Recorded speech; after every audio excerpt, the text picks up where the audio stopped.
ఆంధ్రప్రదేశ్‌లో majority TV ఛానళ్ళు, పత్రికల్లో ప్రతిరోజు మనకి ఈ మధ్య కాలంలో కనిపించే వార్తలేంటి? చంద్రబాబు నాయుడు గారో లేదా లోకేష్ గారో విదేశాల్లో ఉన్నట్లు, వాళ్ళు పారిశ్రామికవేత్తలతో మాట్లాడుతూ ఉన్నట్లు, ఆంధ్రప్రదేశ్‌కి పెట్టుబడులు తీసుకురావడం కోసం అలు పెరగకుండా పోరాటం చేస్తూ ఉన్నారనే వార్తలు కనిపిస్తాయి.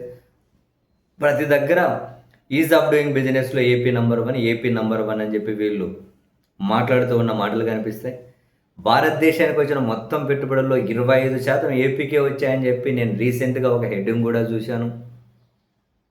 ఇవన్నీ ఇలా ఉంటే, ఈరోజు నీతి ఆయోగ్ నివేదిక ప్రచురించుకుంటూ సాక్షి రాసినటువంటి ఫ్రంట్ పేజీ బ్యానర్ హెడ్డింగ్ భలే ఆశ్చర్యాన్ని కలిగించింది.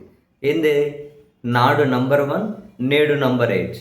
అంటే ఈజ్ ఆఫ్ డూయింగ్ బిజినెస్‌లో ఆంధ్రప్రదేశ్ 8వ స్థానంలో ఉంది అని నీతి ఆయోగ్ తన నివేదికను తాజాగా వెల్లడించిందట. ఆ ర్యాంకుల వారీగా ఆంధ్రప్రదేశ్ 8వ స్థానంలో ఉన్నట్లు వెల్లడిస్తున్న నీతి ఆయోగ్ నివేదిక అని చెప్పి ఆ నివేదికను కూడా వీళ్ళు ప్రింట్ చేశారు.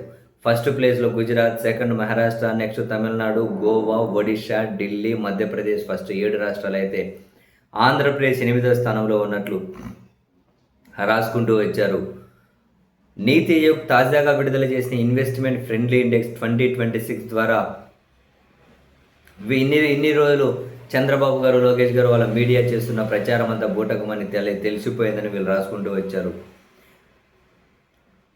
2026 సంవత్సరానికి సంబంధించి పెట్టుబడుల స్నేహపూరిత రాష్ట్రాల ర్యాంకులను నీతి ఆయోగ్ శుక్రవారం విడుదల చేసింది అని, ఇందులో మొత్తం 36 రాష్ట్రాలకు గాను గుజరాత్ 56.6 పాయింట్లతో మొదటి స్థానంలో నిలిచిందని, ఆంధ్రప్రదేశ్ 48.7 పాయింట్లతో 8వ స్థానానికి పడిపోయింది అని, ఇన్ఫ్రా, వ్యాపార అనుకూల వాతావరణం, వనరుల లభ్యత, ప్రభుత్వ పాలసీలు, నిబంధనల సరళీకరణ, రాష్ట్ర ఆర్థిక పరిస్థితి, పర్యావరణ పరిస్థితి లాంటి 8 అంశాలను నీతి ఆయోగ్ పరిగణలోకి తీసుకొని ఈ ర్యాంకులను ప్రకటించింది అని. అండ్ అంతేకాకుండా ఇంకో ఇంట్రెస్టింగ్ కూడా నేను ఇందులో గమనించాను. ఎప్పుడు ఇవి ప్రకటించినప్పుడు ఖచ్చితంగా చూసేది ఏంటంటే, రాష్ట్రంలో పారిశ్రామికవేత్తలను యాక్చువల్గా సర్వే చేస్తారు. సర్వే చేసి వాళ్ళ అభిప్రాయాలను కానీ క్రోడీకరించి ర్యాంకులు విడుదల చేస్తారు. మరి ఇప్పుడు పారిశ్రామికవేత్తలు ఏమన్నారు అన్న విషయం నేను అదే పనిగా ప్రత్యేకించి చూశాను. రాష్ట్రంలోనే 131 మంది పారిశ్రామికవేత్తలను సర్వే చేసి సమాచారం సేకరించారట.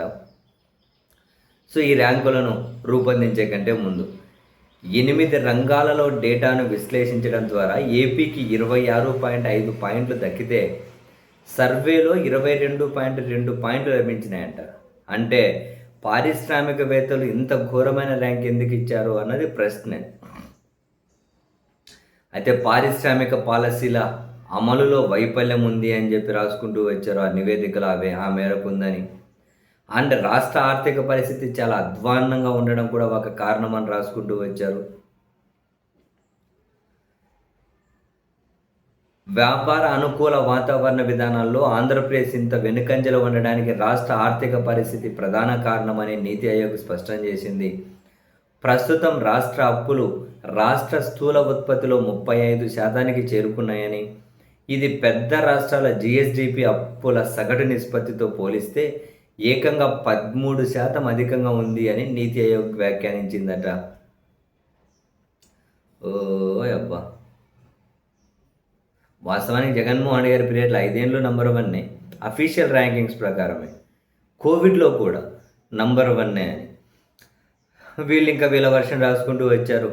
ఎక్కడ చూసినా దౌర్జన్యాలు, దారుణాలు, వాటా వసూళ్లు, పారిశ్రామికవేత్తలపై రౌడీయిజం, రెడ్ బుక్ వేధింపులు, అవినీతి ఇవన్నీ కూడా కారణం అని చెప్పి వీళ్ళ విశ్లేషణ రాసుకుంటూ వచ్చారు. ఊరు పేరు లేని అనామక కంపెనీలను సృష్టించి అత్యంత విలువైన ప్రభుత్వ భూములను పప్పు బెల్లాల్లా దోచుకోవడం తప్ప మరేం చేయట్లేదని పారిశ్రామిక వర్గాలు చర్చించుకుంటున్నాయని, హిందుస్థాన్ కోకా-కోలా బెవరేజెస్ దగ్గర నుంచి ఆజాద్ ఇండియా మొబిలిటీ, జిన్ఫ్రా ప్రెసిషన్స్ లాంటి ఎన్నో కంపెనీలు ఇప్పటికీ ఆంధ్రప్రదేశ్లో భూ కేటాయింపులు రద్దు చేసుకుని వెళ్ళిపోయాయి అని, పరిశ్రమలకు ఇచ్చే ప్రోత్సాహకాలు చాలా ఆలస్యం అవుతున్నాయని, పారిశ్రామికవేత్తల్లో విశ్వాసం సన్నగిల్లుతోందని తాజాగా నీతి ఆయోగ్ కూడా పేర్కొనింది అని చెప్పి వీళ్ళు రాసుకుంటూ వచ్చారు. నిజంగా ప్రభుత్వం చాలా ఎదురుదాడి అస్త్రం అని కాకుండా నిజంగా స్పందించాలి. అసలు ఏంటి ఇది, ఎంతవరకు దీన్ని వాళ్ళు ఏ విధంగా విశ్లేషిస్తారు నీతి ఆయోగ్ నివేదికను అరే నేను ఇంతవరకు ఈజ్ ఆఫ్ డూయింగ్ బిజినెస్లో నంబర్ వన్ అంటే అంతకుముందు 5 ఏళ్ళు నంబర్ 1 ఉంది, ఇప్పుడు ఉందేమో అని చెప్పి అనుకున్నా కానీ ఏకంగా 8వ ప్లేసా? అరే ఇది భలే నాకు చాలా గమ్మత్తు అనిపించింది సీరియస్లీ.